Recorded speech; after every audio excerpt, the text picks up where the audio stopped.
ባለቤቷ የ50 ሚሊዮን ዶላር የሎተሪ ዕጣ ሲያሸንፍ መጀመሪያ ያደረገው ነገር ለ10 ዓመት አብራው የኖረችው ሚስቱ ከቤት አባሮ ሌላ ሴት ማግባት ነበር። ነገር ግን እርሱ ያላወቀው አንድ አስደንጋጭ እውነት አለ። ያ አሸናፊ የሎተሪ ትኬት በሚስቱ አሮጌ ቦርሳ ውስጥ ተደብቆ ነበር። ጠዋት ላይ ግንባሯን ስሞ የወጣው ባለቤቷ ማታ የ50 ሚሊዮን ዶላር ባለቤት ሲሆን በረንዳ ላይ አውጥቶ የጣላት ሚስቱ ከዓመታት በኋላ በትልቅ የንግድ ግዛት ላይ ስትነግስ እርሱ ግን በየመንገዱ ምጽዋት ይለምናል።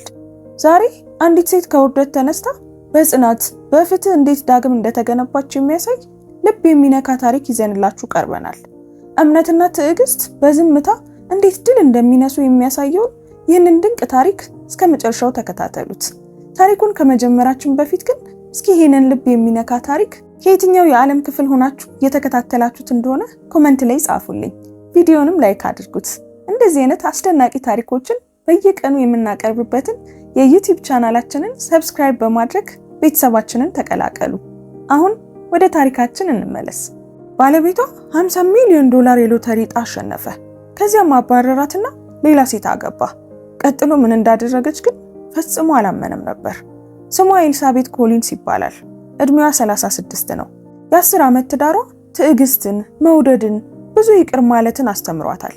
እሷና ባለቤቷ ማቲው ከፖርትላንድ ኦሬገን ወጣ ብሎ በሚገኝ ባለ 2 መኝታ ቤት ተከራይተው ይኖሩ ነበር። እርሱ በመኪና መሸጫ ውስጥ ይሰራ ነበር። እሷ ደግሞ በአካባቢው ባለ የሸቀጣ ሸቀጥ መደብር የሂሳብ መዝጋቢ ሆና ትሰራለች።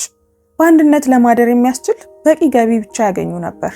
አንዳንድ ሳምንታት በህይወት መቆየት የሚለው ቃል ራሱ ለጋስነት ይመስል ነበር። የራሳቸው ስርዓቶች ነበሯቸው። የእሁድ ጠዋት ማለት ፓንኬክና ለብ ያለ ቡና ማለት ነበር።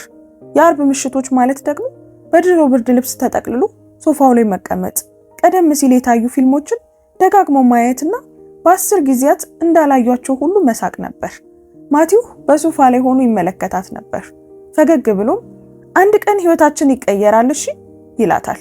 እሷም ታምነው ነበር። ሁሉ ጊዜም ታምነው ነበር።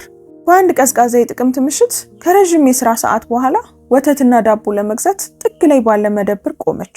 ደግ አይኖች ያሉት ደስተኛ አዛውንት ሎተሪ ሻጭ የሎተሪ ትኬቶችን ይዞ ዛሬ እድለኛ ኖት እመቤት ሲል ቀለደባት። እሷም እየሳቀች አሁን ባለው ሁኔታ መለኮታዊ ጣልቃ ገብነትን ብቻ ነው የምጠብቀው አለችው። $5 ብቻ። $5 ሰጥታ አንድ ትኬት ገዛች። ለመቀለድ ያህል ነበር። ወደ ቤት ስትደርስ ማቲው መኪናውን እያጠበ ነበር። የሸቀጣ ሸቀጥ ቦርሳውን በረንዳው ላይ አኑራ ትኬቱን እያወዛወዘች አሳየችው። ምናልባት እግዚአብሔር እኛን ለመባረክ ያሰበው በዚህ መንገድ ይሆናል አለች በጨዋታ። እሱም ሳቅ ብሎ አይኑን አሽከረከረና ልክ ነሽ ኤልሳቤጥ፣ ምናልባት ዛሬ ማታ አሳማዎች በቤቱ ላይ ይበራሉ አላት እየሳቀ። እሷም ትኬቱን ወደ መኪናው ዳሽቦርድ ወርውራ እራት ለማዘጋጀት ወደ ውስጥ ገባች። ስለሱ ዳግመኛ አላሰበችም። ትግላቸው ዘላቂ ግን የታወቀ ነበር። ፍሪጁን ብዛም አይሞላም፣ ግን ልባቸው በሆነ መንገድ ሞልቶ ነበር። አንድ ቡድን እንደሆኑ ታስብ ነበር። ነገር ግን ወደ ኋላ ስትመለከት አሁንም ለነሱ እየታገለች የነበረችው እሷ ብቻ እንደነበረች ተረዳች። ማቲው ከሰሞኑ መረጋጋት አጥቶ ነበር። በስራ ቦታ ረጅም ሰዓት ያሳልፋል፣ ይበልጥ ይዘንጣል እና ስልኩን ደጋግሞ እያየ እሷ እንድታይ የማትፈልጋቸውን መልእክቶች እያየ ፈገግ ይላል። ጥርጣሬውን ገፋችበት። ትዳር ልክ ሳምባ አየር እንደሚያስፈልገው ሁሉ እምነት ያስፈልገዋል ብላ ታምናለች። ቀጣዮቹ ጥቂት ቀናት እንደማንኛውም ቀን መጡ ሄዱ። እሷ የፍጆታ ሂሳቦችን ለመክፈል ደጋግማ ስትሰራ፣ ማቲው ግን ህይወት ምንም ደስታ እንደሌለው አማረረ። ተጣብቀናል ኤልሳቤጥ አላት አንድ ምሽት። ይህ ነው እንዴ? ሂሳቦች፣ ስራ እና ርካሽ ምግቦች ብቻ። እሷም ፈገግ ብላ ለማጽናናት ሞከረች። ምናልባት ተአምራችን ረጅም መንገድ እየተጓዘ ይሆናል አለችው። አንድ የአርብ ጧት ዝናብ ያለማቋረጥ ይዘንብ ነበር። የቡና ሽታ ይተሰማል። ማቲው በስራ ቦታ ብዙ የቢሮ ስራ አለብኝ በማለት ቀድሞ ወጣ። በዚያው ጧት በመኪናው ዳሽቦርድ ላይ ያስቀመጠችው የሎተሪ ትኬት ህይወታቸውን እንደገና መጻፍ እንደጀመረ በፍጹም አላወቀችም ነበር። ተራ የሚመስሉ አፍታዎች እንዴት ያልተጠበቁ ውጤቶችን እንደሚያመጡ የሚያሳይ ነው። ያቺ የተናቀች በአውራ ጣቷ አሻራ የቆሸሸች ትንሽ ወረቀት የገነቡትን ሁሉ ልታፈርስ ነበር። በዚያ ምሽት ወደ ቤት ስትመለስ ማቲው ባልተለመደ ሁኔታ ዝም ብሎ አገኘችው። እራቱን አልነካውም። አይኖቹ ወደሷ ሳይሆኑ ወደ ሌላ ቦታ ይመለከቱ ነበር። ችግር አለ? ጠየቀችው። እሱም በፍጥነት ፈገግ ብሎ አይ የለም በጣም ስለደከመኝ ነው አላት። ግን ያንን አይታ ታውቀው ነበር። ልክ የሚበላው የሆነ ትልቅ ሚስጥር እንደያዘ ሰው ነበር። ብርድ ልብሱ በድንገት ለአንድ ሰው በጣም ትልቅ እንደሆነ እየተሰማት ቀድማ ተኛች። በሳሎኑ ሲመላለስ በስልክ ሲያንሾካሹክ ትሰማው ነበር። ልቧ ጥሩ ነገር እያዘጋጀ እንደሆነ ምናልባትም ድንገተኛ ስጦታ እንደሆነ ማመን ፈልጎ ነበር። አይምሮዋ ግን የበለጠ ቀዝቃዛ ሆነ፣ አጉረመረመ። በቀጣዩ ጠዋት ፍቅር ገና ቀላል በነበረበት ጊዜ እንደሚያደርገው ሁሉ ግንባሯን ስሟት ከቤት ወጣ። በከፊል ተኝታ ፈገግ አለች። እስከ ምሽት ድረስ ሁሉም ነገር መለወጥ እንደሚጀምር በፍጹም አላወቀችም ነበር። አንዳንድ ጊዜ ያንን ቅስፈት፣ የከንፈሮቹን ንክኪ፣ የመዓዛውን ጠረንና ቡና መግዛት እንዳትረሳ ብላ ያጉረመረመችለትን ደጋግማ ታስባለች። እሱ ግን መልስ አልሰጠም። ከተለመደው በላይ ለጥቂት ሰኮንዶች ቆሞ ወጣ። ያ አብረው የሚያሳልፉት የመጨረሻው ተራ ጠዋት እንደሆነ ብታውቅ ኖሮ እጁን ረዘም ላለ ጊዜ ትይዘው ነበር። ነገሮች ምንም ያህል ከባድ ቢሆኑም አሁንም በሱ እንደምታምን ትነግረው ነበር። ነገር ግን ህይወት ልብን ሊሰብር ሲል አያስጠነቅቅም። በቃ ዝም ብሎ ይሰብረዋል። በመኪናው ውስጥ በዝምታ ተቀምጦ የነበረው ያ የተረሳ ትኬት $50 ሚሊዮን ዋጋ ነበረው። 50 ሚሊዮን በህይወታቸው ውስጥ የተሰበረውን ሁሉ ለመጠገን፣ ሰላምን፣ ደህንነትንና ምቾትን ምናልባትም ደስታን ለመግዛት በቂ ነበር። ነገር ግን ገንዘብ ታማኝነትን ሊገዛ አይችልም። ቀድሞውኑ ፍቅር የሌለውን ልብ ሊሞላው አይችልም። ያ $5 ቀልድ ወደ $1 ሚሊዮን ክህደት እንደሚቀየር ምናልባት ብታውቅ ኖሮ ባሌ ብላ የጠራችው ማቲው ኮሊንስ ቃለ መሐላውን በስግብግብነት፣ ሳቃቸውን በውሸት እና ፍቅራቸውን በሌላ ሴት ባዶነት እንደሚለውጠው ብታውቅ ኖሮ ሁሉም ነገር ይለወጥ ነበር። እናም ክህደት በጣም በምታምነው ሰው ፊት ተጠቅልሎ ሲመጣ ምን ያህል ትልቅ ቁስል እንደሚፈጥር ትማር ነበር። ማክሰኞ ጠዋት ስለ ማቲው ያልተለመደ ነገር አስተዋለች። ለዓመታት ያልሰማችውን ዘፈን እያፏጨ ባልተለመደ ሁኔታ ቀድሞ ከቤት ወጣ። ፊቱ የደስታ ሳይሆን የበለጠ የዱርዬነት ባህሪ ያሳየ ነበር። ስግብግብነት የራሱ የሆነ ብርሃን አለው። እሷ ግን አላወቀችም ነበር። ሁሉም ነገር ሰላም ነው ስትል ጠየቀችው። ጠዋት ላይ መጠጥ ሲቀዳ ተመለከተችው። እሱም ፈገግ ብሎ ከሰላም በላይ ነው፣ በቃ ህይወቴ ሊቀየር ነው አላት። ቃላቱ ከጀርባዋ ላይ እንደ ብርድ ተሰሟት። ከዚያ በኋላ ባሉት ቀናት ሁሉ ነገሩ ሚስጥራዊ ሆነ። የስልኩን ፓስወርድ ቀየረ። ከሷ ጋር ራት መብላትም አቆመ እና ምሽቶችን በስራ ቦታ ብቻ ማሳለፍ ጀመረ። አዳዲስ ልብሶች፣ ውድ ሽቶዎችንም ገዛ እና ጥሪዎቹን በሌላ ክፍል ውስጥ መመለስ ጀመረ። ምን እየሆነ እንደሆነ በጠየቀችው ቁጥር ኤልሳቤጥ አንቺ አትረጅም እያለ በግማሽ ፈገግታ ያጣጥላት ነበር። ምልክቶቹን ማወቅ ነበረባት። ደስታው፣ ርቀቱ፣ በልቧ ዙሪያ እንደ ጡብ የሚገነቡት ውሸቶች። ከዚያም አንድ ምሽት በቴሌቪዥን መስኮት ላይ አንድ ዜና ተመለከተች። የኦሪጎን ነዋሪ $50 ሚሊዮን አሸነፈ። ስሙ ገና አልተገለጸም ነበር። ነገር ግን የተጠቀሰው ከተማ የነሱ ነበር። ወደ ማቲው ዞር ብላ በጭንቀት እየሳቀች አንተ ብትሆን ኖሮ እንዴት ደስ ይል ነበር አለችው። ለአንድ ሰከንድ ደነገጠ፣ እውነቱ በፊቱ እስኪታይ ድረስ። ከዚያም በግድ እየሳቀ አሁን ልክ ነሽ፣ እንደዛ ግን እድለኛ የመሆን ይመስልሻል አላት። በዚያ ምሽት ወደ አልጋ አልመጣም። ከሌሊቱ 8 ሰዓት ላይ ስትነቃ ጠፍቶ ነበር። ስልኩ፣ ጃኬቱ፣ የጥርስ ብሩሹ እንኳን እዛ የለም። ልቧ ዝቅ አለ። ግን ለጊዜው ነው ብላ ራሷን አሳመነች። ሰዎች በትዳራቸው ውስጥ እንዴት በአንድ ሌሊት ይጠፋሉ? በቀጣዩ ምሽት አዲስ ልብስ ለብሶና በትዕቢት ፈገግ ብሎ ወደ ቤት መጣ። ከፊቷ ተቀመጠ። ፊቷ ላይ የሚነበብ ነገር አልነበረም። ኤልሳቤጥ አላት በዝግታ፣ መነጋገር አለብን። ሆዷ ተረበሸ። ስለምን? ስለኛ። አይኗን እያየ እርስ በርስ የምንመጣጠን አይመስለኝም። አንቺ ወደ ኋላ እየተጎተትሽ ነው። ከእንግዲህ ካንቺ ጋር እንዲህ ያለ ትንሽ ህይወት መኖር አልችልም አላት። ድምጿ ተሰባበረ። ቆይ ምን እያወራህ ነው ማቲው? ሁሉንም ነገር በአንድነት ነው የገነባ ነው፣ አንተና እኔ እናንተ። እሱም የራሱን ፈሪነት ለማረጋገጥ እንደሚሞክር ሰው እየተመላለሰ አልገባሽም ኤልሳቤጥ፣ እኔ የበለጠ ነገር፣ የተሻሉ ነገሮች፣ የተሻሉ ሰዎችን እፈልጋለሁ አላት። አይኗ በእንባ ተሞላ። የተሻሉ ሰዎች ስትል ሳራን ማለት ነው? ስሙ ሳይታወቃት ወጣ። በአንድ ወቅት በመኪና መሸጫ ውስጥ አንዷ የሽያጭ ተወካይ ሆና አይታታለች። ሁልጊዜም በጣም ትቀርበው ነበር። ሁልጊዜም በጣም ትስቅ ነበር። እሱም አልካደም። ይህ ከየትኛውም በላይ የከፋ ነበር። እሷ ዓላማን ትረዳለች። በህይወት እንዳለው እንዲሰማኝ ታደርገኛለች አላት። በመካከላቸው ያለው ዝምታ ከየትኛውም ክርክር በላይ ይጮህ ነበር። እጆቿ እየተንቀጠቀጡ ሎተሪውን አሸንፈሃል አይደል ብላ ጠየቀችው። ደነገጠ። አይኖቹን አጠበበ። ለምን እንደዚህ ያልሽ? አይኑን አፍጥጣ እውነቱን ለመስማት እየፈለገች ጠየቀችው። ምክንያቱም ያገባሁትን ሰው አይደለህም። ልክ አዲስ ነፍስ እንደምትገዛ ሰው ነው የምትሆነው አለችው። እሱም የምሬት ሳቅ ሳቀ። ቅዠት ውስጥ ነሽ ኤልሳቤጥ፣ ሁልጊዜም ድራማ ተወጂ ነበር ብሏት ጥሏት ወጣ። ከ3 ቀናት በኋላ ከስራ ስትመለስ እቃዎቿ በረንዳ ላይ ተቆልለው አገኘች። ከላይ ደግሞ አንድ የታጠፈ ማስታወሻ ተቀምጦ ነበር። ከሚገባው በላይ አታካብጁ፣ ደህና ትሆኛለሽ። ቁልፉን ቀይሮታል።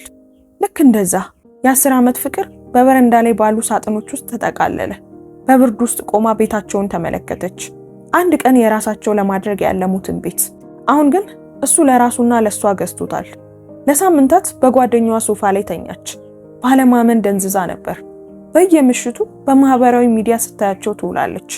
ማቲውና ሳራ የዲዛይነር ልብሶችን ለብሰው በአዲስ ትልቅ ቤት አጠገብ ሻምፓይን ሲጠጡ አየች። ከምስሉ ስር ያለው ጽሑፍ አዲስ ጅምር፣ ለዘላለም አመስጋኝ ነኝ ይላል። ልትጠላው ፈለገች። ሰማዩ እስኪሰነጠቅ ድረስ ልትጮህ ፈለገች። ግን አብዛኛው ባዶነት ብቻ ተሰማት። እናቷ ክህደት ከቢላ አይጀምርም፣ በሹክሹክታ ነው የሚጀምረው ትል ነበር። ልክ ነበረች። በስግብግብነት ሹክሹክታ ይገባኛል ብሎ ለራሱ በነገረው ሚስጥር ጀመረ። ገንዘብ ሁሉንም ነገር ይለውጣል ይላሉ። የማይሉት ግን ማንነትን እንዴት እንደሚያጋልጥ ነው። ማቲው ሁልጊዜ የበለጠ ለመሆን ያለም ነበር። ነገር ግን የበለጠ ማለት ያለሷ ማለት እንደሆነ አላወቀችም ነበር። ሳምንታት ወደ ወራት ተቀየሩ። ህመሙ ቀነሰ። ጥያቄዎች ግን አልቀነሱም። እያንዳንዱን ትዝታ ደጋግማ አሰበች። ለምን ያህል ጊዜ ሲያቅደው እንደነበር አሰበች። ወደፊት እንደምትራመድ፣ ሰላም እንደምታገኝ ለራሷ ነገረች። ነገር ግን እጣ ፋንታ የመዞር ልማድ አለው። ምክንያቱም በአንዱ አሮጌ ቦርሳ ውስጥ ከደረሰኞቹና ከሸቀጣ ሸቀጦች ዝርዝር ስር ሁሉንም ነገር እንደገና ሊለውጥ የሚችል አንድ ነገር አገኘች። በመኪናው ውስጥ የነበረው ሎተሪ ገና ከጅምሩ የሱ እንዳልነበር የሚያረጋግጥ ያችን ወረቀት አገኘቻት። በዚህ ጊዜ ግን አላለቀሰችም። ልትታገል ወሰነች። ለወራት ከልብስ ማጠቢያ ቤት በር ላይ ባለች ትንሽ ቤት ተከራይታ ኖረች። የማሽኖቹ ድምፅ የልቧን ህመም የሚደብቅላት ሙዚቃ ሆነላት። በየጧቱ መስታወት ውስጥ ራሷን እያየች ደህና ትሆኛለሽ ትላታለች። ማቲው በጣም በፍጥነት ወደፊት ሄዷል። በየመጽሔቱ ላይ የሱ ፈገግታ ይታይ ነበር። የአካባቢው ሰው $50 ሚሊዮን አሸንፏል ይለዋል። ከሳራ ጋር በመሆን ውድ ልብሶችን ለብሶ ይታያል። ህይወቷን አብራ የገነባችው ሰው አሁን በውሸትና በሐር በተገነባ ሌላ ዓለም ውስጥ ነበር። በስራ ቦታ ትርፍ ሰዓት እየሰራች ምሳዋን በሳህን እየቋጠረች የሚያውቃትን ሰዎች ወሬ ችላ በማለት ለመኖር ሞከረች። አዘኔታን መላበስ አልፈለገችም። አንድ የዝናብ ምሽት ትንሿን ቤቷን ለማጽዳት ወሰነች። ምናልባት አእምሮዋን ለማጽዳት ወይም እጆቿን በስራ ለመጥመድ ነበር። ከአሮጌው ቁም ሳጥን ውስጥ አንዲት ቦርሳ አወጣች። ማዕበሉ ከመምጣቱ በፊት ያልነካቻትን ቦርሳ። በውስጧ የተጨማደዱ ደረሰኞች፣ ሳንቲሞች እና አሮጌ የሽቶ ጠረን ነበሩ። ያኔ ነው ያየችው። ጠርዙ ትንሽ የተቀደደ ቀጭን ወረቀት። የሎተሪ ትኬት ደረሰኝ። ልቧ ቆመ። በላዩ ላይ ያለው ቀን ወተትና ዳቦ ገዝታ የመጣችበት ቀን ያው ቀን ነበር። መሬት ላይ ተንቀጠቀጠች። እየተመለከተችው እጆቿም እየተንቀጠቀጡ ሊሆን ይችላል ብላ አሰበች። በማግስቱ ጠዋት ወደ ሎተሪ ቢሮ ደወለች። ድምጿ እየተንቀጠቀጠ ጤና ይስጥልኝ፣ ስህተት ያለ ይመስለኛል አለች። ስልኩን ያነሳችው ሴት የትኬቱን መግዣ ዝርዝር ጠየቀቻት። የመደብሩን ስም፣ ቀኑንና ሰዓቱን ነገረቻት። እመቤት አለች ሴትዮዋ ከጥቂት ቆይታ በኋላ። ለአንድ ደቂቃ መጠበቅ ይችላሉ? ያቺ ደቂቃ ልክ እንደ 1 ሰዓት ያህል ረዘመችባት። ከዚያም ተመለሰች። ከዚያ ቦታ የሲሲቲቪ ምስል አለን። የእርሶን ገጽታ የምትመስል ሴት ያንኑ ትኬት ስትገዛ ያሳያል። ሰዓቱም ከአሸናፊው ጋር ይገጥማል አለቻት። ስልኩን አጥብቃ ያዘች። ማለት የኔ ትኬት ነበር? አሁን እመቤት፣ እርሶ ነው ህጋዊ ገዢው። ቅሬታ ማቅረብ ይፈልጋሉ? ለረጅም ጊዜ መተንፈስ አልቻለችም። ዓለም የተገለባበጠች መሰላት። ያጠፋት ነገር ገና ከጅምሩ የሷ ነበር። ስልኩን ዘግታ እየተንቀጠቀጠች ተቀመጠች። በለቅሶ መሃል ሳቅ መጣ። ትኬቴን ሰረቀኝ፣ ሊጠብቀኝ ቃል የገባልኝ ባለቤት የወደፊት ህይወቴን ሰረቀኝ አለች ለራሷ። በቀጣዩ ሳምንት ማስረጃዎችን በማሰባሰብ አሳለፈች። ወደ ገዛችበት መደብር ሄደች። አዛውንቱ ሻጭ ወዲያውኑ አወቃት። አስታውስሻለሁ፣ ስለ እግዚአብሔር በረከት የቀለድሽው ሴት ነሽ አይደል አላት። እሱም ምስክርነቱን ሰጠ። ባወቀችው ቁጥር እየጠነከረች መጣች። በጨለማ ታለቅስ የነበረችው ሴት ጠፋች። በሷ ምትክ ብልህ የሆነች ፍትህ፣ አንዳንድ ጊዜ ትዕግስት እንደሚያስፈልገው የተረዳች ሴት ቆመች። አሁንም ግን አልቸኮለችም። የማቲው ትዕቢት ጥፋቱ እንደሚሆን ታውቅ ነበር። በኢንተርኔት ላይ ሐሳቡን ያሳያል። ስለ ጠንካራ ስራና ስለ እድል ቃለ መጠይቅ ይሰጣል። አንድ ምሽት ዜና ስታይ አንድ ቃለ መጠይቅ አየች። ጋዜጠኛው ማቲው መኪና ከመሸጥ ወደ መኪና ባለቤትነት በመቀየርህ ምን ይሰማሃል ሲል ጠየቀው። እሱም በትዕቢት እየሳቀ የሚገባኝ እንደሆነ ይሰማኛል፣ ሁሉ ጊዜም ለትልቅ ነገር እንደተፈጠርኩ አምናለሁ አለው። ቴሌቪዥኑን አጠፋችና አንተ አልሰራህበትም፣ እኔ ነኝ የሰራሁበት አለችው። በማግስቱ ያንን ህልም ኦን አደረገች። በፖርትላንድ ውስጥ ካሉ ምርጥ ጠበቆች አንዱ ወደ ሆነው ወደ ዳዊት ተርነር ቢሮ ሄደች። ታሪኳን ከሰማ በኋላ ወይዘሮ ኮሊንስ በጣም ጠንካራ ሰው ነሽ፣ ይሄ ክስ ትንሽ ከበድ ያለ ነው፣ እኔም ለማሸነፍ አስቤያለሁ አላት። ለወራት ለመጀመሪያ ጊዜ ውስጧ የሆነ ነገር ሲንቀሳቀስ ተሰማት። ተስፋ። ከቢሮ ስትወጣ ዝናቡ ቆሞ ነበር። ለራሷም ጨዋታው ተጀምሯል ማቲው አለች። ከዚያ ቀን ጀምሮ ሁሉም ነገር በዝምታና በስትራቴጂ ተለወጠ። በቀልን በጩኸት አልፈለገችውም፣ ይልቁኑ ዝምታን መረጠች። ዳዊትና ቡድኑ ሁሉንም ማስረጃዎች አሰባሰቡ። ትኬቱን ስትገዛ የሚያሳይ የሲሲቲቪ ምስል፣ የባንክ ግብይት መረጃ፣ የሻጩ ቃልና በመደብሩ ፊት የተነሳችው ፎቶ ሳይቀር ተሰበሰበ። ኤልሳቤት አላት ዳዊት አንድ ጠዋት፣ ምን እየሆነ እንደሆነ በፍጹም አያውቅም፣ እንዳታስጠነቅቂው። እሷም አላደርገውም፣ እኔን እንዳገኘኝ ሁሉ በጣም ዘግይቶ ያገኘዋል አለችው። ይህ በእንዲህ እንዳለ የማቲው ህይወት በመጽሔቶች ላይ ይታይ ነበር። የሎተሪ ፍቅረኞች ዓለም አቀፍ የልግስና ጉዞ አቀዱ የሚሉ ርዕሶች ነበሩ። የሚገርም ነበር። ከገዛ ሚስቱ በሰረቀው ገንዘብ የልግስና ምልክት ሆኗል። ክሱ በሐሙስ ጠዋት ቀረበ። በዜናው ላይ አንዲት ሴት $50 ሚሊዮን የሎተሪ ዕጣ በባሏ እንደተሰረቀባት ገለጸች የሚል ዜና ወጣ። ቅዳሜ ማቲው ደወለ። ድምጹን ለወራት አልሰማችውም ነበር። ኤልሳቤት ምን እያደረግሽ ነው አላት በዝግታ። የኔ የሆነውን እያስመለስኩ ነው አለችው። አብደሻል፣ በፍጹም ልታሸንፊኝ አትችይም ሲል አጣጣላት። ማን ያምነኛል ብለሽ ታስቢያለሽ? ማመን አያስፈልጋቸውም ማቲው፣ ማስረጃውን ማየት ብቻ ነው ያለባቸው አለችው። በቀጣዮቹ ጥቂት ሳምንታት የፍርድ ቤት ሂደቶችና የሚዲያ ጫጫታዎች ነበሩ። ጋዜጠኞች ከቤቷ ደጅ ተሰልፈው ነበር። የመጀመሪያው የቅድመ ችሎት ቀን ሲመጣ ጥቁር ሰማያዊ ልብስ ለብሳ ወደ ፍርድ ቤት ገባች። ሳራ በዲዛይነር ልብስ ተሽቆጥቁጣ መጣች። የማቲው አይንና የሷ አይን ተገናኙ።